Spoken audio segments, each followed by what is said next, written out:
Eu gostaria, inicialmente, de cumprimentar o senador Lazier pelo importante pronunciamento que fez ao abrir esta sessão, na abertura desta sessão. O senador Lazier é do Rio Grande do Sul, o estado da presidente Dilma. É do PDT, um partido na base aliada do governo, e faz um pronunciamento independente, com clareza, com lucidez, propondo uma reforma essencial para que o Brasil possa recuperar-se economicamente. A reforma do Estado brasileiro, do sistema de governança, o corte imprescindível para economizar, sobretudo despesas correntes exageradas e crescentes na atual administração. Mas, senhor presidente, eu quero repetir, ao exilar a política econômica estabilizadora, a esquizofrenia catatônica chamada de nova matriz econômica gerou consequências trágicas para a sociedade brasileira. A recessão da economia será duradoura e não aponta a rota de otimismo no curto e médio prazo. O descontrole dos gastos públicos foi determinante para a completa desestruturação da política econômica. A expansão fiscal, com excesso de desonerações beneficiando áreas específicas, intervenção na economia com a concessão de juros subsidiados, onde o BNDES foi o carro-chefe, e a manutenção de uma taxa de câmbio artificialmente controlada foi campo fértil para produzir a recessão econômica no país. A redução da arrecadação atingiu em cheio os investimentos. O crescimento econômico foi vítima. Há 8 trimestres que os investimentos estão em queda na economia brasileira. O desemprego decorrente da estagnação econômica vem invadindo o cotidiano dos brasileiros.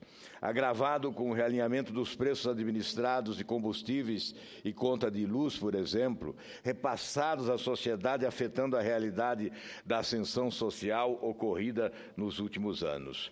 A inadimplência familiar tornou-se fato indiscutível. Vale dizer, a conta da irresponsabilidade produzida pelo governo é repassada para as famílias brasileiras. Mágica fiscal, contabilidade criativa foi o programa do governo Lula II a partir de 2008 e Dilma Rousseff. Manipularam com notável irresponsabilidade a contabilidade nacional. Ao invés de canalizar recursos para o crescimento econômico, investindo na infraestrutura e estimulando os investimentos privados produtivos, preferiram priorizar o crescimento das despesas públicas para sustentar uma máquina oficial perringuinchante, confiscadora dos recursos públicos. Exemplo, o Ministério do Planejamento tem 793 unidades e subunidades operando com relativa autonomia. A secretária de Gestão Pública do Ministério Público registra: o Executivo tem 757.718 servidores efetivos, mais 113.869 cargos de confiança e comissionados, além de 20.922 contratos temporários de trabalho. A Presidência da República, em dezembro de 2014, era responsável direta pela existência de 23.008 cargos de confiança e comissionados. Eu peço a gentileza do presidente para que eu possa ter mais 5 minutos que eu concluo o pronunciamento, presidente. Comprovando o aparelhamento da estrutura pública federal. Na Alemanha, a primeira-ministra Angela Merkel dispõe de 600 funções de confiança e comissionados. Já tenho tempo nessa... Ok. Ajuste fiscal sem redução da máquina pública é ilusão. O rebaixamento do grau, estou na linha exatamente do discurso do senador Lazier Martins. Ajuste fiscal sem redução da máquina pública é mera ilusão. O rebaixamento do grau de investimento para grau especulativo da economia brasileira foi estratégia construída pelo governo Dilma Rousseff, expressada no aumento da dívida pública e deterioração fiscal. culminando com o envio ao Congresso de um orçamento com previsão de déficit de 30,5 bilhões. Foi atestado de uma administração econômica fragilizada e sem rumo, destinada a produzir encarecimento do crédito e indiscutível nova frente de desaceleração econômica, agravando a recessão econômica pela perda do selo de bom pagador, ingressando no círculo dos países sujeito a calote nos seus compromissos financeiros. O governo Lula II e Dilma I foram responsáveis pela irresponsabilidade da política econômica desastrosa conduzida pelo ministro Guido Mantega. A perda do grau de investimento determinará um caminho mais difícil para sair da recessão nos próximos anos. O Brasil, em dezembro de 2015, terminará o ano com a mais elevada dívida do mundo na relação do Fundo Monetário Internacional entre os países emergentes. Poderá atingir 70% do PIB. Em julho de 2015, a dívida pública chegou a 68,3% do PIB. Foi, sem dúvida, um dos fatores que ajudaram a perda do grau de investimento. Em dezembro de 2014, era de 3 trilhões 252 bilhões de reais. 6 meses depois, em junho de 2015, pulou para 3 trilhões 588 bilhões de reais. Cresceu em 6 meses 336 bilhões de reais.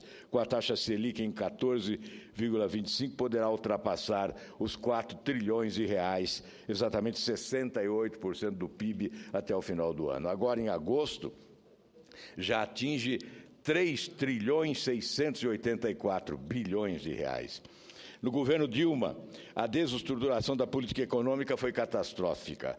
Quando assumiu em janeiro, a inflação era de 6,5%, atingindo em agosto 9,5%, com tendência de alta no câmbio. A cotação do dólar comercial era de 1,867, em agosto de 2015 era de 3,78. A administração desastrada das contas públicas, com uma gestão macroeconômica irresponsável, levou ao cenário em que estamos mergulhados. A recessão econômica de 2015 se repetirá em 2016, com perspectivas de baixíssimo crescimento a partir de 2017. O impacto da dívida pública na desestruturação das contas do governo não é recente. Ela decorre de empréstimos que o governo toma da sociedade para financiar parte das suas despesas. A origem está na determinante da arrecadação de impostos ser insuficiente para atender o financiamento do governo. Quando compra os títulos emitidos pelo Tesouro, os credores acreditam que o governo tem capacidade de pagar os empréstimos. Os maiores credores da dívida são bancos brasileiros, com suas carteiras de títulos da dívida. A dívida bruta engloba União, estados e municípios. No orçamento de 2014, o governo gastou 978 bilhões de reais com juros, mais amortização da dívida. Representou 45% do orçamento. Na peça orçamentária de 2015, pulou para 1 trilhão e 356 bilhões de reais, correspondendo a 47% do orçamento. Veja, 47% do orçamento, de tudo que o povo brasileiro paga de impostos, é jogado pela janela pelo governo no pagamento, amortização da dívida, pagamento de juros e serviços dessa monumental dívida que vem crescendo permanentemente. Estou concluindo, senhor presidente. Objetivamente, quer dizer que ela vem crescendo em trajetória assimétrica. O PIB não acompanhou a sua evolução. A chamada nova matriz econômica, com a emissão irresponsável de títulos públicos do Tesouro, levou a atual conjuntura explosiva, com aprofundamento do desajuste fiscal determinante para a perda do grau de investimentos. Se não partir para forte ajuste nas contas públicas, com coragem e sem medo da popularidade fácil, no futuro, fatalmente, a situação se agravará e virão novos rebaixamentos. O Congresso deveria formular projeto de lei determinando um limite para a dívida bruta do governo da União, fixando percentual e agregando ao crescimento do PIB. Faço referência à dívida pública como o grande problema, o grande desafio nacional. Nós sabemos que os países mais endividados do mundo gastam proporcionalmente a metade do que o governo brasileiro vem gastando para amortização da dívida e pagamento de juros e serviços da dívida pública do país. É preciso que o nosso governo encontre uma nova estratégia de administração da dívida pública do Brasil, porque certamente o povo brasileiro não suportará mais encargos tributários para que o governo continue a rolar desta forma incompetente a dívida pública crescente no nosso país. Eu repito, duas questões são essenciais se o governo quer enfrentar a crise. A reforma administrativa, já aqui analisada pelo senador Lazier, que me antecedeu na tribuna, é essencial. E, evidentemente, uma nova gestão para a dívida pública brasileira. A renegociação desta dívida. Agradecendo a Vossa Excelência, estou concluindo.